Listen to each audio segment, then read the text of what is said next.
السلام عليكم ورحمة الله وبركاته، ازيكم عاملين ايه؟ يا رب تكونوا بخير وبألف صحة وسعادة، وكالعادة يا رب ما تقطع لنا عادة بينا وبين حضراتكم.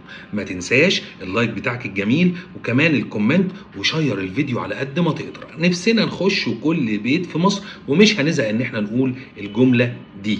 طيب هنتكلم في النهارده، هنتكلم في الحكم امين عمر مش عايز يحكم للزمالك، والزمالك مش عايز امين عمر. يا سلام، ده ايه الحلاوه دي؟ الزمالك عايز ايه؟ طيب الزمالك هو اللي بيختار الحكام على مزاجه.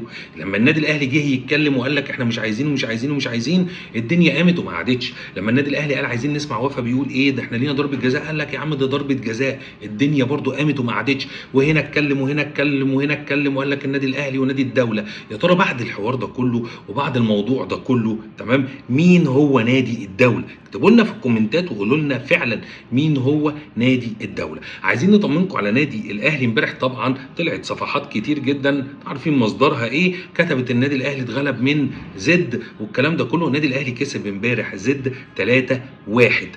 متفائل؟ لازم اتفائل، والنادي الاهلي على طول انا متفائل مع النادي الاهلي، ولكن برضو انا بقول لسه ما شفتش النادي الاهلي بعد التوقف ده ايه اللي هيحصل. ولكن الدوري برضو لسه بقول بعيد، لانه الدوري مش برجلينا، لازم نقف على ارض صلبه. النادي الاهلي ابتدى ان هو يعني يمشي في الطريق الصح، ابتدى يصحح الغلطات، وادي الكابتن محمود الخطيب ظهر عشان يكسر كل الاشاعات اللي بتتقال عن النادي الاهلي وعن اداره النادي الاهلي. لان الجامد لما بيقع او الاسد لما بيقع كل قطيع بيحاول ينهش فيه، ولكن الاهلي عمره ما بيقع، هو يمرض ولا يموت، ويظل الاهلي فوق الجميع.